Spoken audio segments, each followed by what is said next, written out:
Hey everyone, and welcome to the Perfect Bite podcast, your fusion of food and entrepreneurship. You'll hear stories from chefs, restaurateurs, CPG brands, and more from the food and bev industry. All of them are at different points in their journeys, talking about their experiences and how they've cooked up something new. Let's dig in. Hi everyone, and welcome back to the Perfect Bite podcast. I'm your host, Sarah Perkins. Here's a not-so-secret for you. I have a huge sweet tooth. Anytime and place that I can find a pastry that's made with love and care and safety for my food allergies is such a huge win.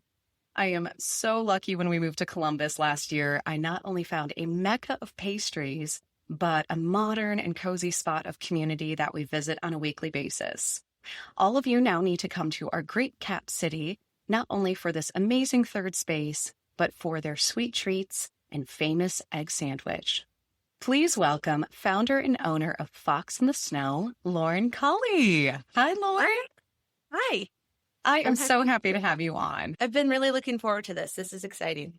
I have been looking forward to this so much. And thanks again for when I cold emailed you and was like, I'm obsessed with Fox in the Snow. Can you please come on this podcast? Yeah. Oh, it's my always goodness. fun to talk about the thing that, it consumes so much of your life. And so I think whenever someone's like, can we deep dive into this thing that you think about all of the time?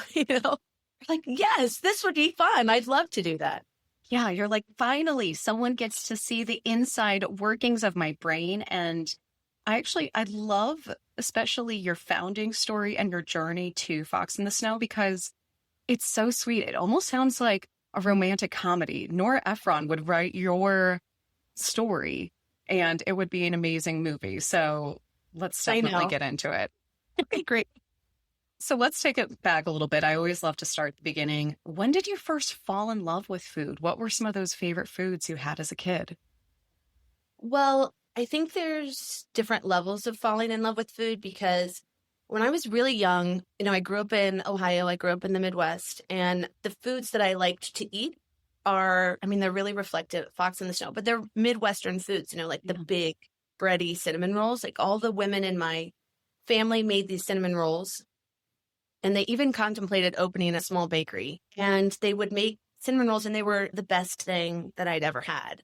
So I grew up eating big bready cinnamon rolls, homemade loaves of bread. My grandma would hand make noodles for noodles over mashed potatoes. I'm realizing now as I'm saying it out loud, it's just a line of carbs that were all my favorite foods. But that's true. It's really reflective of the region, and it's really reflective of, I think, maybe the taste profile that I really fell in love with and that really I carried with me. And so I fell in love with food that way.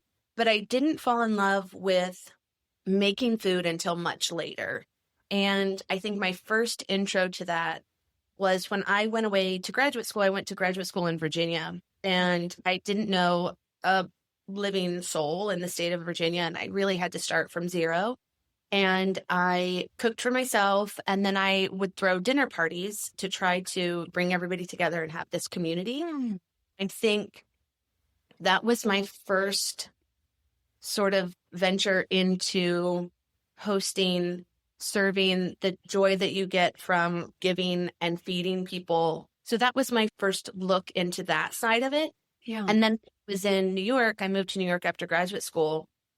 That's when I really fell in love with like the food scene, in quotes.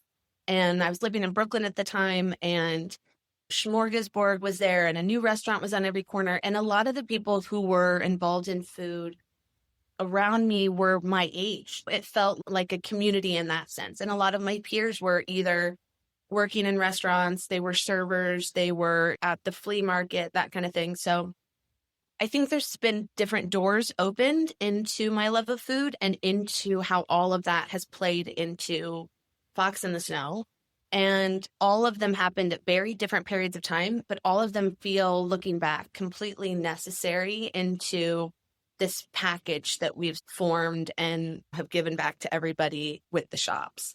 Yeah, absolutely. And like you said, it was these little hints on your journey that something was going to come here. And Completely understand. Again, I grew up in Illinois and a lot of my family's still there. So you just get used to carbs and Yeah. cheese and like it's really good comfort food. It And is. there's that magical moment, especially if you move to a major city where you're like, wow, there's so much and I can connect with different cultures in this way. So this is what I mean by your Nora Ephron story, which is you're this, young woman who goes from the Midwest to graduate school to the big city to New York. And you go into publishing, which again, any woman who So was like 2000s was like, I'm going to also be a book or magazine publisher, which was, I had that dream at one point for sure. Yes. I mean, I think that there's like, yes, definitely books and magazine publishing. Yeah. It's like definitely a rom-com.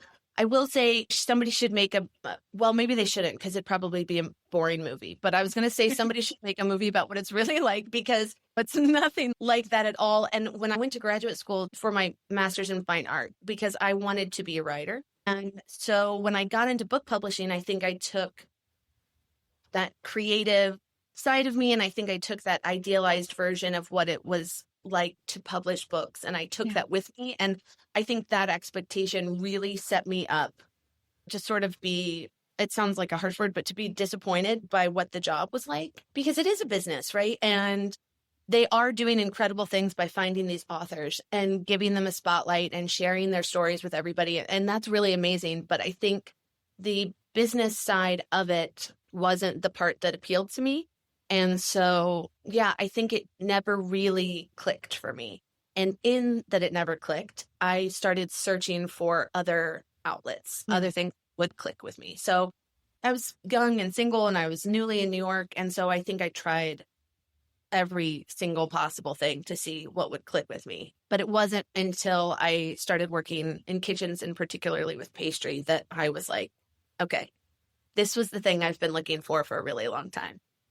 Yeah, that was your aha moment. What was that job? How did you go from publishing world to pastries? And without, say, formal training or going to, say, like CIA, how did you find your way into the kitchen like that? Well, it's interesting that this is called Perfect Bite because I was talking to somebody a couple weeks ago about how there really was this aha moment, and it really was a moment, and it really was a perfect bite for me. But I was at Smorgasburg, which is basically a food flea market in Brooklyn. And I was there with my mom, who was visiting from Ohio, and we were walking up and down the different stalls.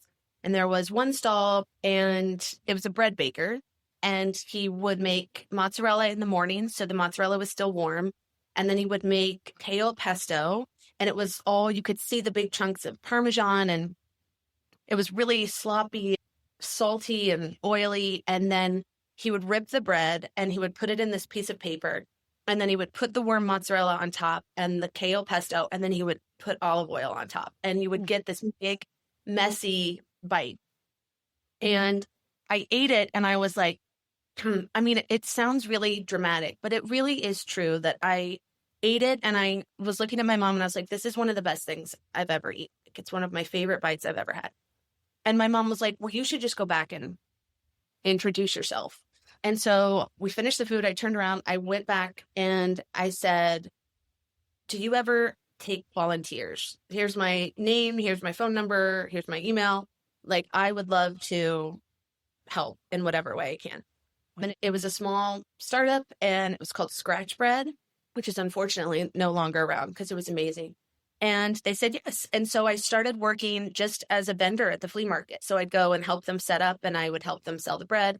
And then for a brief period of time, went over to the bakery, tiered in the bakery. And then that was what made me feel like, and I was getting paid in bread, I think. And you were getting that bread. And I just remember there was this feeling, and I think if you've worked in a kitchen before, this really resonates, but, you know, there's a different physical exhaustion that you feel after you've worked in a kitchen that I wasn't getting from a desk job. And you're working with a different kind of people, and there's a different idea of teamwork, and there's an instant gratification, right? I mean, that's one of the best things about food too. It was so tactile. You were interacting with customers. It was checking like every single box. All these things that I was looking for, I found with this place. And so that's when I would look at the clock and I would wait to leave my desk job so that I could go work in this kitchen. And then I think I just started trying to find other kitchens where I could go do the same thing. So where can I learn what it's like to make croissants? Where can I learn what it's like to work with custards or jams? I just would send an email out and I would say, you don't have to pay me. I'll sweep your floor. I'll take out your trash. Like, I just want to be able to work in your kitchen. I'm smart. I'll show up on time, whatever. And I had the opportunity to go work in kitchens that way. And so I do think that there's a real opportunity for people that don't have a culinary background to find their way into kitchens, because I do think that kitchens reward hustlers. Yeah. And I think kitchens reward people who are willing to do anything. If you're going to do every single station, if you're going to be the one that takes out the trash, if you're going to show up on time, if you're going to have a good attitude, I think that there really is a way in. And it is from the bottom, but there's still that door that's open. And it just became really addictive for me. And so at a certain point, I remember I was like, I'm just going to look for a food job and I'm going to leave book publishing. And I found a job as a cookie scooper at a company called Blue Bottle. And they were hiring, I had no experience required. And so I applied and I got an interview and then I got the job. And I remember I went into the stairwell of the Flatiron building where I was working. And I went into the stairwell of the Flatiron building and I called my dad in Ohio. And I was like, I got this job as a cookie scooper and I'm making almost no money. And I'm going from a salary to an hourly, but I think I want to do this. And my dad was like, if it's going to make you happy, then you should do it. And we'll just figure it out. I know you'll figure out how to do something with this, but it's more important for you to do the thing that makes you happy. And then I think he said something along the lines of, you've been trying to find your way to this for a long time, because I think my parents had seen me throwing darts at the board for a really long time. And so when I was like, no, I think this is the thing, I think they both knew me well enough to say to go for it. So that's how I got in. So I worked in kitchens for a really long time doing entry-level work, and then found a job that had no experience required and jumped at it. And I love that you had just such a really supportive pair of parents, but it just matters so much when you're taking a huge leap in life that folks might not say, that doesn't seem like the normal trajectory here. They didn't say, what the heck are you doing? You've got this education. You said, no, this is the thing that's going to make me happy. And they recognized it. So thank you, Mom and Dad. That's a huge moment. That was also just the beginning of that, because that's before they supported me opening a brick and mortar. Yeah. So they've always been like that. And that's always been who I am too, though. I don't think that I've always picked the most obvious path. And I don't think that I've always picked the most conventional path. And so I also think that if you know your kid a little bit, especially, and I wasn't young either. I wasn't 22 when all of this was happening. I was in my very late 20s. And so I think at a certain point too, you just sort of have to trust that your kid knows themselves and that it'll work out. They'll figure it out. So yeah, they definitely probably recognized you had a very entrepreneurial as well as artistic spirit, and you can't fulfill that on a traditional path. And there's a lot more to life than certain job titles or certain salaries. So I'm so glad you made the leap. And Blue Bottle, we all know as an icon now, but you were starting off at the first location outside of San Francisco. Well, this was a life-changing moment for you in a lot of ways. So I love this story. Tell us about when you first walked in and how you got started during that era. So the location was in Williamsburg in Brooklyn. And I showed up on my first day and I walked up to the barista behind the counter and I said, I'm Lauren. I'm here for my first day. And he said, nice to meet you. Can I get you a drink while you're waiting? And I ordered a drink. And that barista that I met, the first person I met when I walked in, was my now husband. So it really was like a life-changing, like you said, in every possible way. Walking into that building changed my life. And my husband, Jeff, was the general manager of the cafe. And so he was getting experience on that end of just like the payroll aspect and the scheduling aspect and ordering and all of that kind of stuff. And at the time, the Blue Bottle reach, especially in Manhattan and Brooklyn, was small comparatively to what it is now. And so by the time I left, I think there were maybe 6 cafes in Manhattan and Brooklyn, but we were baking all of the baked goods for the cafes out of the Williamsburg location. And so I learned how to do everything that they were baking there. And then the manager that hired me left not long after I got there. And so I thought, well, I'll just apply to have her job, and then got promoted to manager pretty quickly. And so then I had the opportunity to learn how to do the ordering and the scheduling and all of that kind of stuff. So we weren't aware of it at the time, but we were getting that education on the back end for how to run a cafe.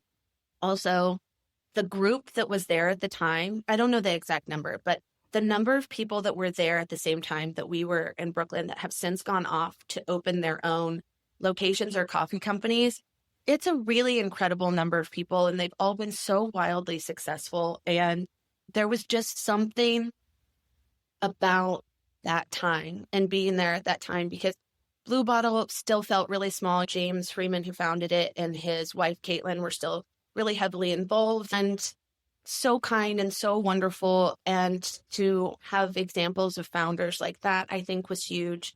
And then also while we were there, they were growing and growing and growing, and having access to seeing that kind of growth and being a part of that, even on a small scale, also, I think, really affected not only how we're growing now, but even how we thought about growth. Like for us, growth was never a bad thing because we had been a part of it when it was going great and it felt good and still felt really natural. And it was a bunch of young people running the entire organization. I mean, really, like people in their early 30s, late 20s that were running everything and figuring it out, and I think that also was such an education into how to get it done.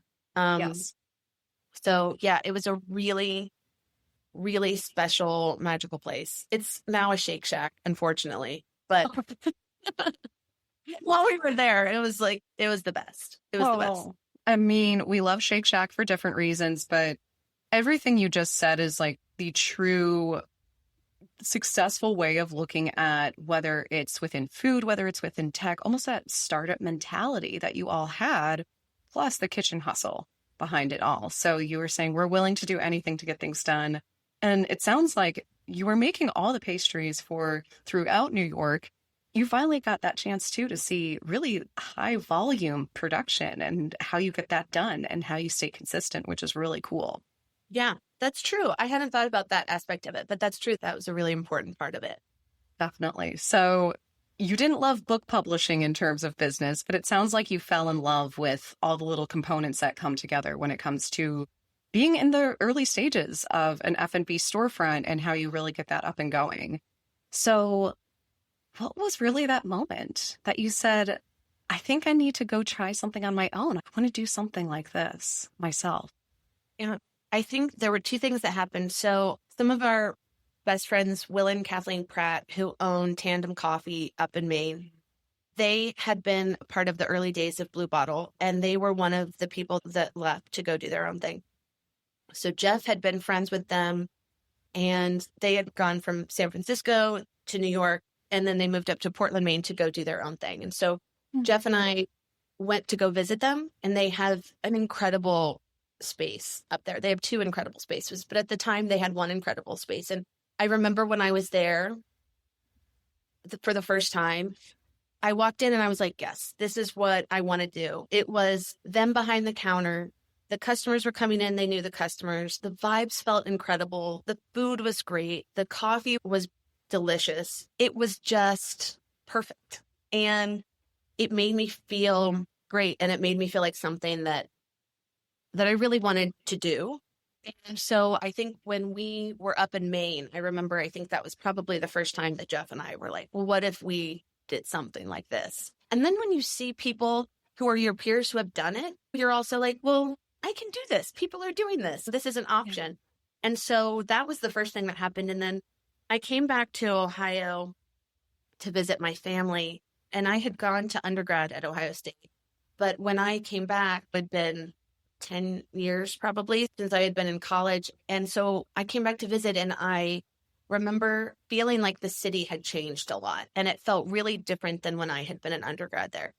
And I had a conversation with my parents where I said, if somebody could really nail like a tandem coffee or a blue bottle in Columbus, I think they'd be really successful.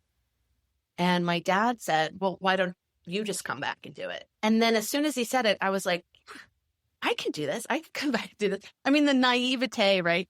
But when he said it, it was another one of those things where I was like, yeah, I think this is what I want to do. So Jeff and I had only really been dating at that time for maybe 4 or 5 months. I mean, My goodness. 4 or 5 months.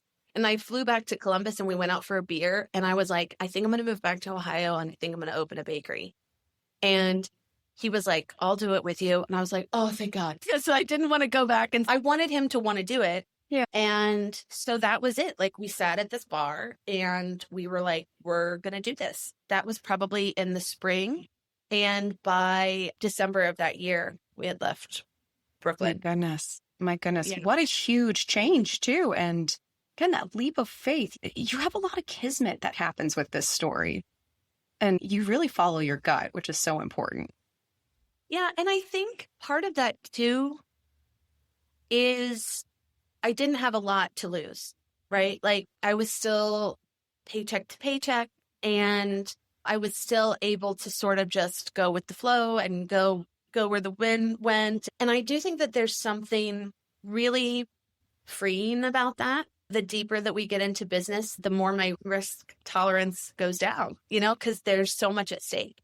And I think at that time, it didn't feel like we had that much to lose. And we also were just so confident. And looking back, I feel almost embarrassed by believing that it was going to succeed because it was so hard, and we didn't know how hard it was going to be. And we didn't know if it was going to work, and we didn't know if people were going to take to it. There were so many unknowns that we should have been terrified and we should have been really hesitant. And I don't think that we were either one of those things. And we just went in full force. So much of the story is timing too. Yeah. And the timing of that, I was late enough. I was 30 years old. And so I think I had a sense of self that maybe I didn't have in my early 20s. I also had a clock where I was like, I don't have 10 more years to be like, let's just figure out what's going to happen. So it was like a do or die. I had a confidence that I didn't have in my early 20s. I had a partner that I wanted to do it with, which also I hadn't had in my early 20s. And so I think it was like, we do it now or we're not going to do it. And so we left Brooklyn earlier than we wanted to. I probably could have stayed there for forever and been happy. But we were like, if we're going to do this thing, then we have to do it right now. And turns out, I think we were right about that. Absolutely. And hindsight helps a lot too, where you're like, no, that was meant to be. And I'm so curious. I think everyone always asks you this. This is such a unique name. How did you come up with the concept of Fox in the Snow? Which, if anyone sees the logo, it is this adorable fox looking like it's jumping over a whole pile of snow. So we spent the summer trying to come up with a menu, a look, and a name. And I feel like we got the look pretty quickly. The menu, I really was like, I just want to do the food that I grew up with. We're going to be in the Midwest, and I want to lean into that. So those two things came really quickly, and we could not come up with a name. And there was a time, it was in the middle of the summer, and there's a Scottish band called Belle and Sebastian. Yep. And they were playing a concert in Prospect Park. And Jeff and I were getting ready in the apartment to go to this concert. And we were, as you do before you go to a concert, we were listening to the artist that we were going to go see to hype ourselves up or whatever. And they have a song called Fox in the Snow. And the first lines of the song are, Fox in the snow, where do you go to find something you can eat? And I was sitting there and Jeff said, why don't we just call it Fox in the Snow? And I think he said it almost as a joke. And I was like, yes, that's exactly what we should call it. And the logo should be when a fox hears something under the snow, they cock their ears and then they jump and they go head first into the snow. So I was like, it should just be in the middle of the jump. That's what the logo should be. And that was it. You could not have talked me out of it. We were getting ready for the concert and I was like, I'm going to find a pencil drawing of a fox jumping in the snow. And I found an artist in Chicago that had done a pencil drawing of it. And I reached out to her and I was like, can you change this drawing a little bit? I want it to be the logo for my coffee shop. Wow. And so she designed this logo. And I think for the rest of the time up until we opened, I think almost every single person in our lives tried to talk us out of that name. And everybody thought it was a terrible name. And they would tell us it was too long. It didn't say what the shop was. It didn't mean anything. I mean, there were so many reasons why we shouldn't do it. And again, it was another one of the things where I was like so convinced that this was the best possible name. So that was it. You couldn't have talked us out of it. And we had that logo drawn and it was a good call. It was a very good call because, again, you go to any of your locations, if you see the logo, folks are outside taking pictures with it. It's so easily recognizable. And it's exactly what you feel when you walk in, which is it's cozy, but there's a sense of modernity and something very unique about it. And again, it's in Columbus, but like you said, this type of concept that you've created really could exist in any major metro area. And the type of thing that when folks are like, Columbus, I say, yeah, this is not them Cowtown. There's amazing food and there's culture and there's a really amazing sense of community as well. It's just a little bit easier to get to know folks than, again, Chicago, New York, and people want to get to know you when you're at Fox in the Snow. Yes. It's actually been the greatest gift to open in Columbus. You know, the way that Columbus roots for you is really unlike anywhere else that I've lived. And I think that if you look at the pictures of when we first opened, it was so scrappy and we didn't know how to scale at the speed that we needed to. And we were still figuring things out. And the way that Columbus sort of willed us into being is such a tangible thing for me. It really is so humbling and it's not lost on me at all how much Columbus has really owned this location or this business. And it was actually the biggest surprise for me about opening a business was how much it becomes someone else's. When you open the door, like it really does belong to and is shaped by the people that come in. And that's why I think also we've been so lucky to do it in Columbus because people have been so interactive, so loyal, so supportive, so kind. And we're 10 years in now, and I still feel like I want to do right by Columbus, you know? Yeah. And I want to be able to give Columbus, and especially the people that have supported us for so long. You want to hold true to who you are, and you want to get better, and you want to make the spaces more beautiful and more unique. Like you want to be like, here's more, here's more. And so I think that was something that I didn't anticipate and that I've been really blessed to experience. Yeah. I think that's a really big part of actually your success, as well as your whole story and your mentality has been really like, no, I really believe in something and I'm going to stick true to the gut. I'm going to stick true to the instinct, and the people that believe in it will come and flock. So your first location, the one I live closest to, was a converted garage, which I always love those types of spaces. What were those early days like? Again, yes, you were bringing a sense of Midwest, but when you look at these pastries, when you look at the food, it's quite refined in a different sense. It's not, grandma's cream puffs that you find on the side table at Christmas. It really is something that you could see anywhere. So what was the reaction like at first? Were folks saying, this is something new? No, I think I had this idea where I wanted the pastry case I wanted it to look overflowing and I wanted it to look really bountiful. It really drove me crazy when you went into somewhere and there would be two of something on a tiny plate. It's very sterile, or it feels like very precious. And that just was not what I was drawn to. So I wanted the pastry case to look overflowing. Part of this came from necessity because we would make 24 cinnamon rolls would be out on the pastry case, but that's because I made 24. I mean, we were just like, here they all are. Which one do you want? Yeah.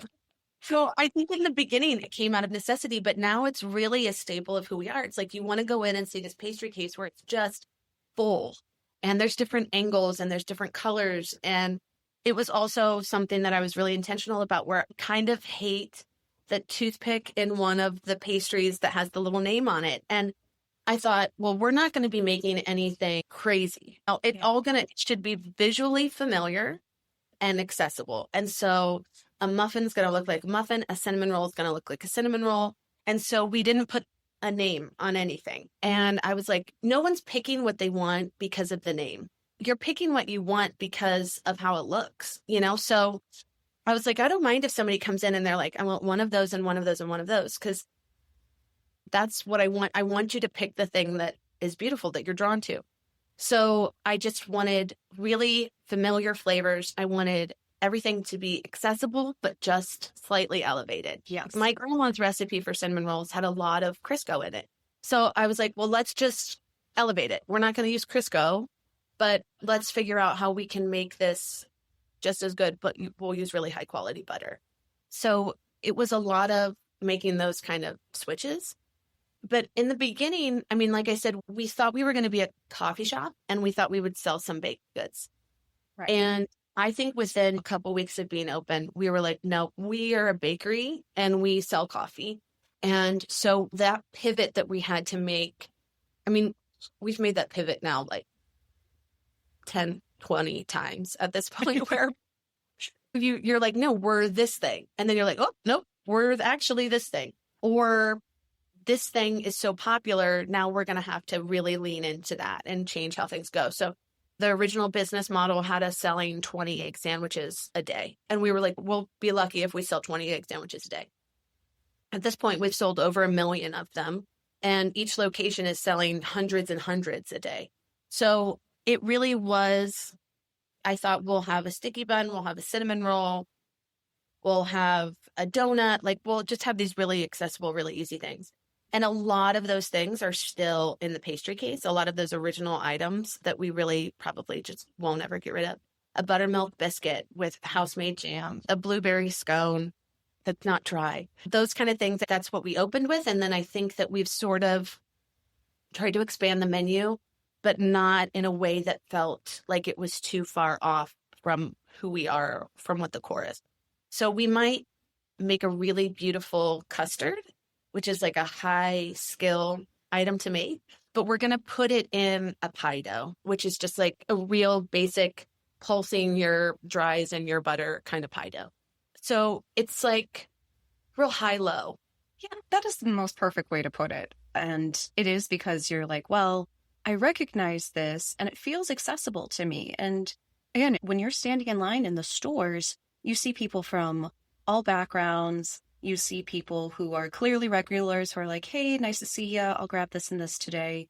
And then you do have the folks, which I appreciate this actually from your service model, is when there is a longer line and someone's near the pastry case, a staff member comes up and says, what are you interested in today? Mm-hmm. And I see folks ask questions. They're like, well, what's this one really? And how does this one taste? And they explain it to them. And then they start to pack it up so that the line, despite its length, can keep moving. So you guys really saw those moments. And again, I really feel like this is a strong founder mentality of, no, it's not just going to be one thing and you guys better get in line with what we do. It's, oh, you happen to be gravitating towards this, or this might be helpful. Let's change it to what the market's also demanding of us here too. Yes. And I think there's that fine line between like who we know we are, who we don't want to stray too far away from this thing, but also we're not going to be so rigid that if customers are really drawn to this thing, well then, okay, that's not outside of the idea that we have of who we are. So let's just stretch the idea a little bit. We're not going outside of it, but like we can expand this idea of it. And I think that we've been really lucky and that what Columbus has, and anybody who comes into Fox and Snow, but what they've been really drawn to and what they've really pushed us to do has all felt very much who we are and hasn't felt like an overreach. So it's been a good relationship between us and guests that way. It's so exciting. And I want to talk a little bit more about those famous egg sandwiches, as well as I think the whole menu is famous and delicious. What were those early days of recipe development like? And not just saying like, there is something special about this egg sandwich. It's really fresh. Again, the egg is fluffy inside.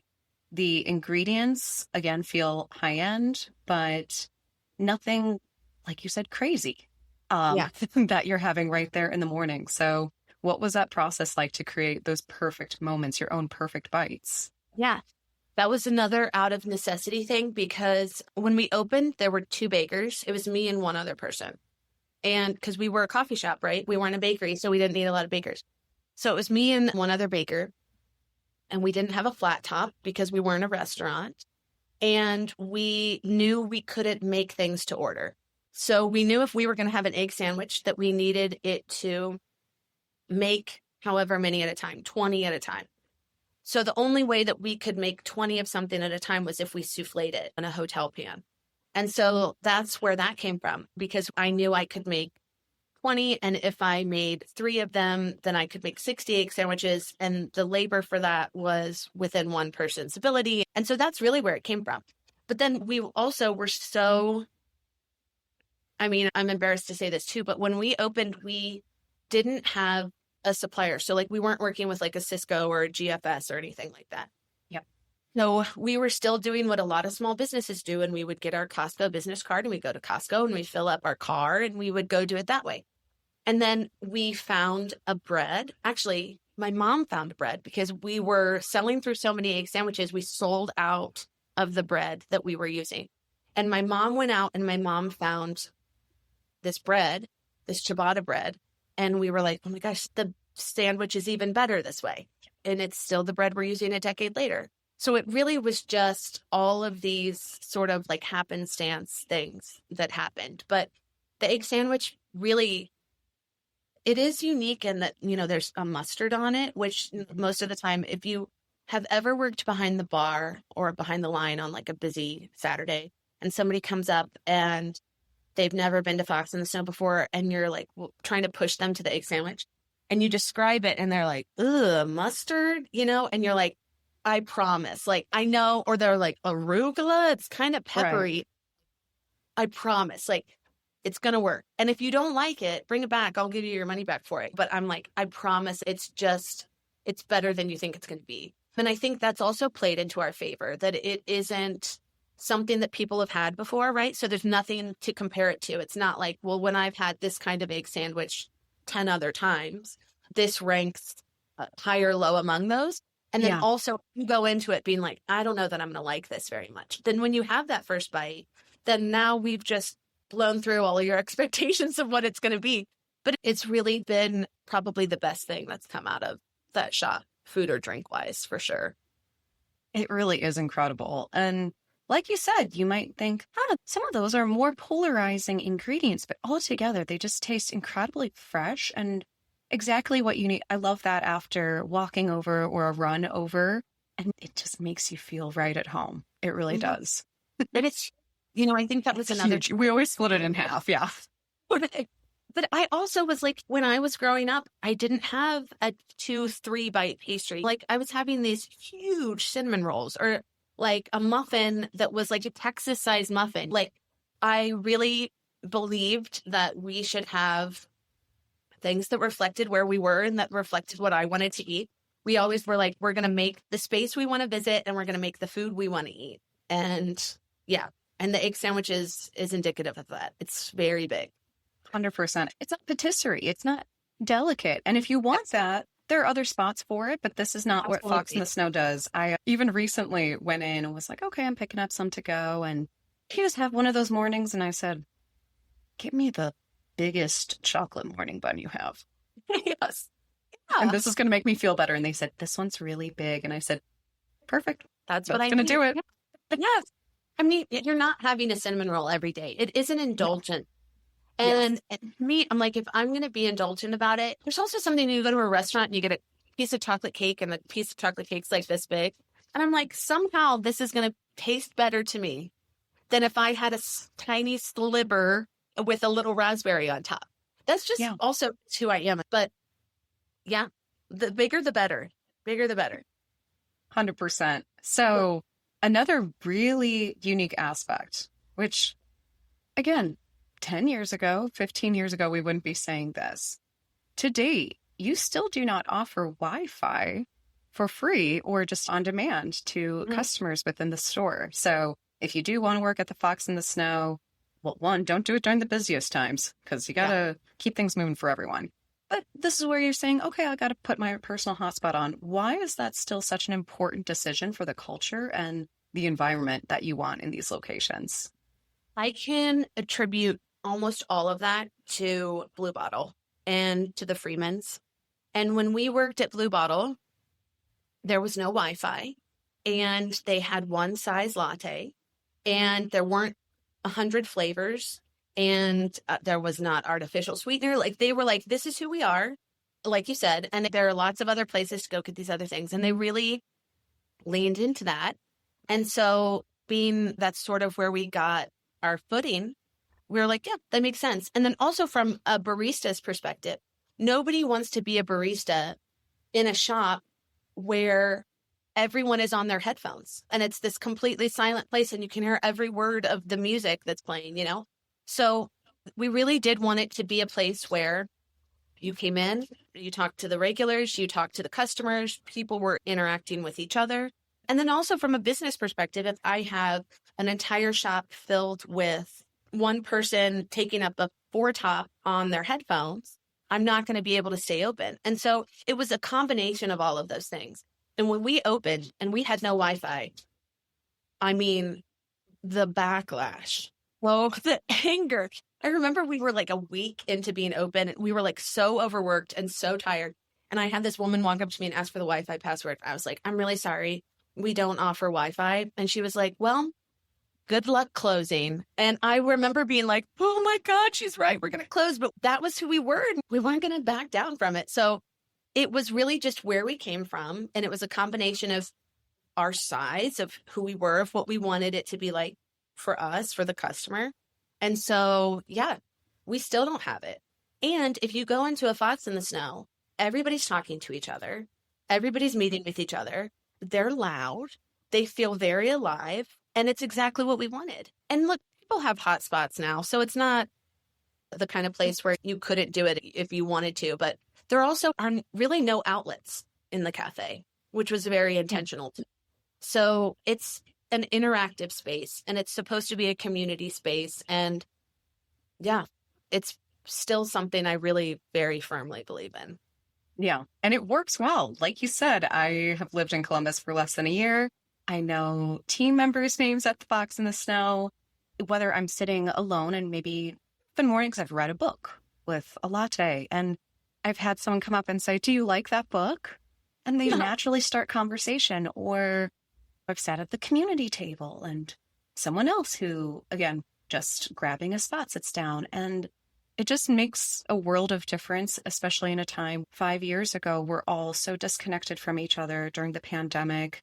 We thought you and I talking on a video, that was going to be the rest of our lives. It was a really scary time. So when you can come back and realize community is still what people want more than anything, and the rise of third spaces again, I think that it's something so evergreen, even though it feels like a trend right now. Yeah, I think that's true. And I think it's also just easier to be around longer if you really have deep roots in a small number of things where you're like, this really is the core of who we are. And this is really what we believe in. It's easier to grow because I think when we first started growing and opening other locations, I think there was this, well, it was good while it lasted and now it's not going to be the same. And I think that we've really just been like, nope, we know that these are the things that we're going to lean into. These are the things that we're always going to do. And I do think it makes it easier to make choices and to make the right decision. And also takes a little bit of that trusting your gut thing away because you have this core set of rules for yourself. Yeah. And you started with the gut, but then you went to, no, we actually know what works really well now. And it allows you to be a lot more scalable that way too. Yeah.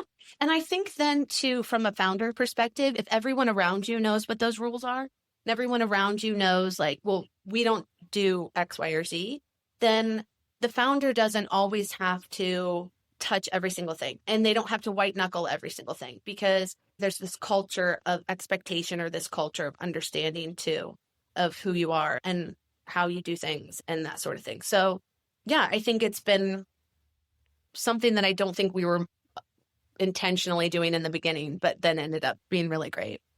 Yeah. Speaking of scale, you have opened multiple locations in Columbus and that area now. Do you ever see yourself going outside of the Columbus metro area and seeing this somewhere else? Because again, it would be welcome in other areas too.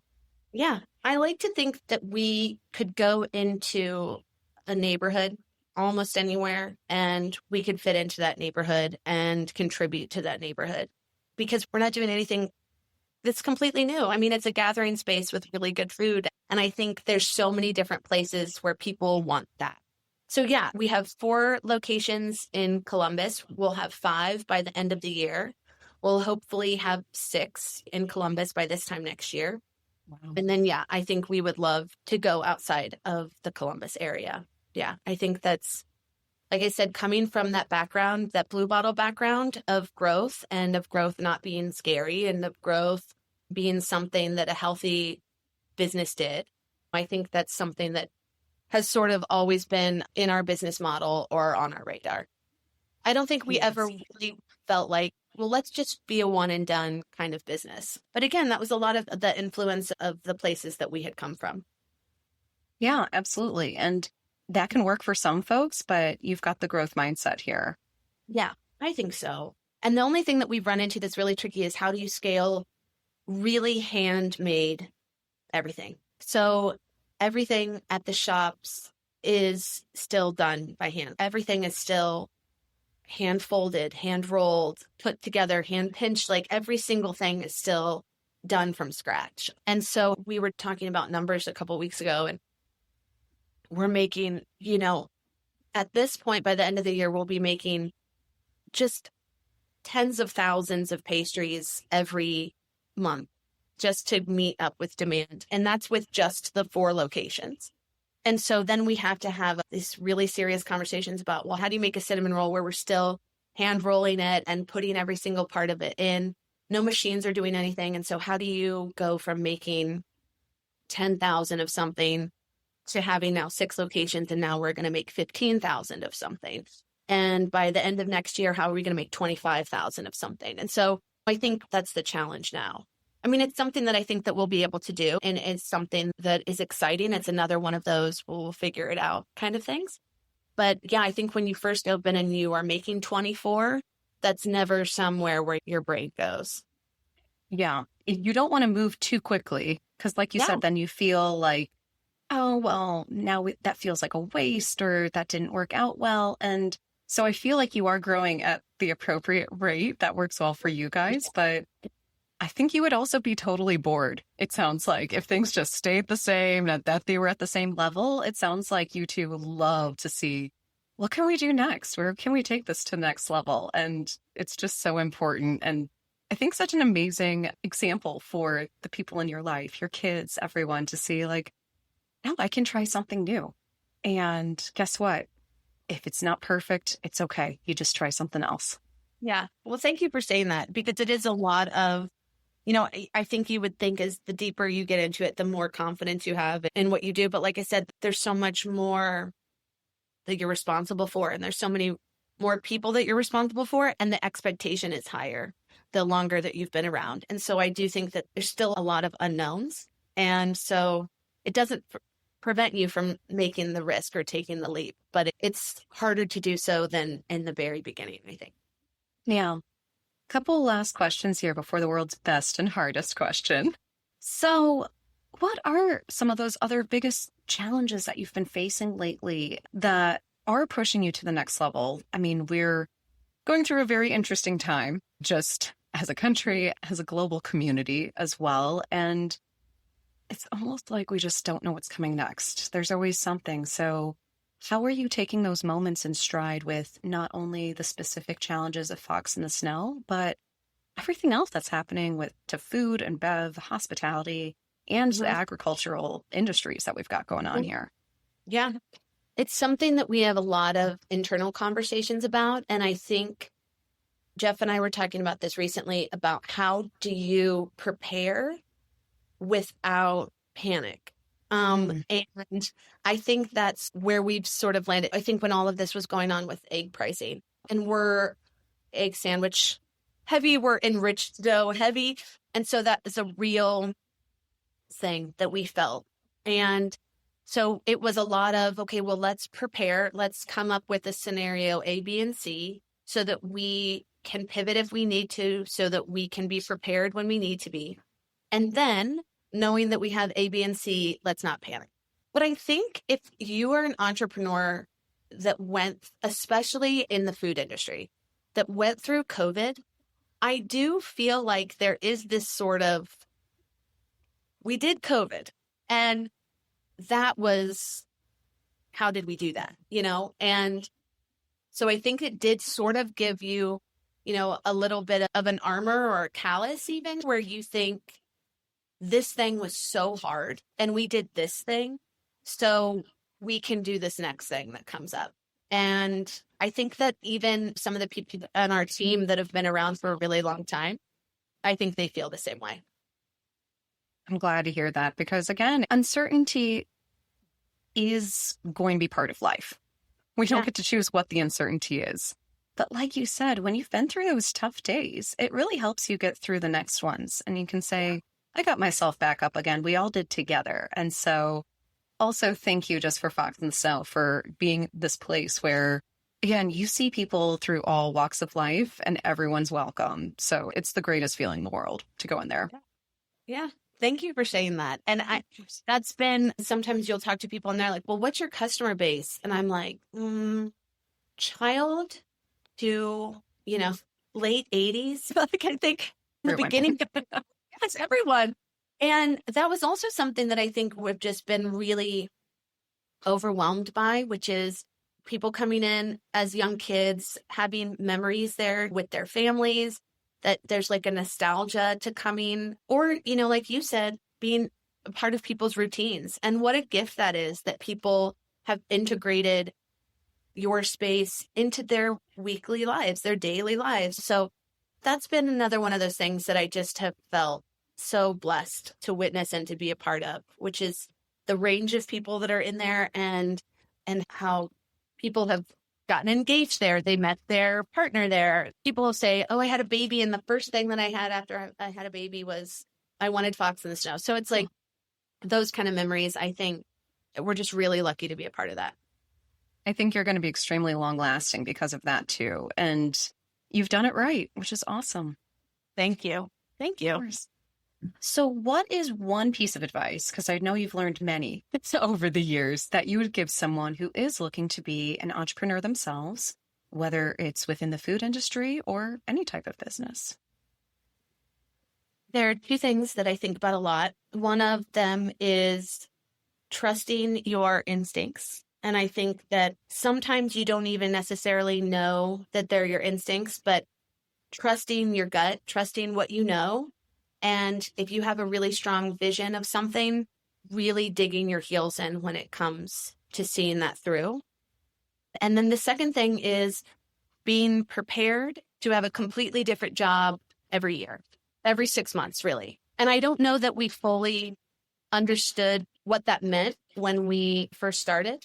But I think if your job looks the same every year over year, then I'm probably doing something wrong. And so being prepared to learn not just every aspect of the business when you open it, but then being prepared to take on a different role, being prepared to hire and pass off different aspects of the business. You're always learning. You're always learning a different job. You're always learning a different role and being comfortable with that. So, and being prepared, I guess, as much as you can be for that. Yeah. Being ready that you're going to wear all the hats. It doesn't matter if you like. Yes. And there's a whole closet full of hats you don't even know exist yet. And then somebody's going to be like, here's all these hats. And you're going to be like, I've never even seen this hat. I guess I'd better learn about it.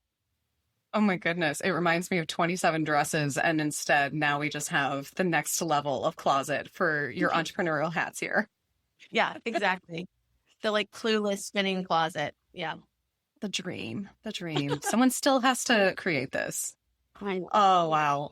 Lauren, this has been amazing. Let's get to, again, everyone's favorite question here. So just a reminder for everyone, this podcast is called The Perfect Bite because it's not only a little bit of a perfect bite of my career to date, being a journalist and then founder and then working with folks in food and bev, but it's because all of us have our own perfect bite, those memories, those moments, those recipes that really have changed us and will stick with us forever. And Lauren, you did mention one earlier today that I wanted to ask, what is your perfect bite? Or maybe it's your second perfect bite in this case. So there's a question that we ask everybody when they first start working at the bakery. And we ask them if there was a food competition where you knew that you could win for eating the most of any one thing, what would you win? It's actually a really great question to ask people because sometimes they tell you answers and you're like, I would never have thought. So it's the first question we ask people on their first day at the bakery.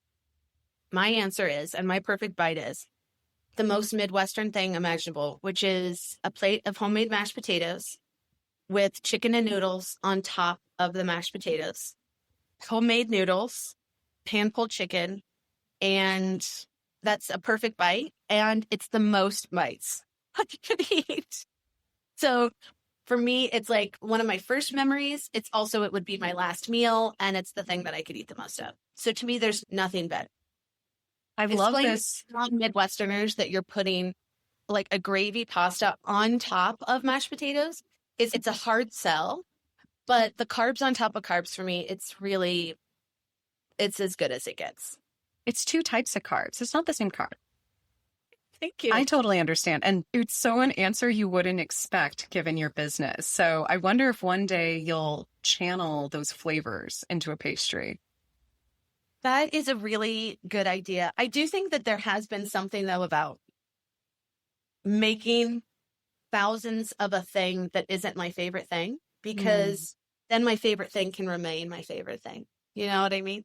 So, and it's the only thing that I haven't ever really been able to improve upon. Like, I don't know if the bites that I had when I was, 6 and 10, I don't know if I would ever be able to make a better bite than those, but it's a good thought. There's many places it can go. It sounds amazing. Oh, thank you so much. That was so sweet. Lauren, this has been so awesome. Thank you again for taking the time. Can you let listeners know where to find and follow Fox in the Snow? So in terms of locations, social accounts, and anywhere else we can follow your journey. Yeah. So we're at Fox in the Snow on Instagram and Facebook. We're foxinthesnow.com and Fox in the Snow Café on all our social channels. And we're in Columbus, hopefully soon in other areas of Ohio. And yeah, that's where we are for now. To be seen. More coming. Yeah. This was so great. Can't wait to see you soon and to grab my favorite, which is the blueberry galette. Thanks again for joining us. And everyone, this was Lauren Culley's Perfect Bite. Thanks for tuning in to The Perfect Bite today. You can listen to future episodes on Apple Podcasts, Spotify, and anywhere else you listen to podcasts. Thanks in advance for subscribing, rating, and reviewing. You can follow The Perfect Bite on social media at Perfect Bite Pod. Now go get something good to eat.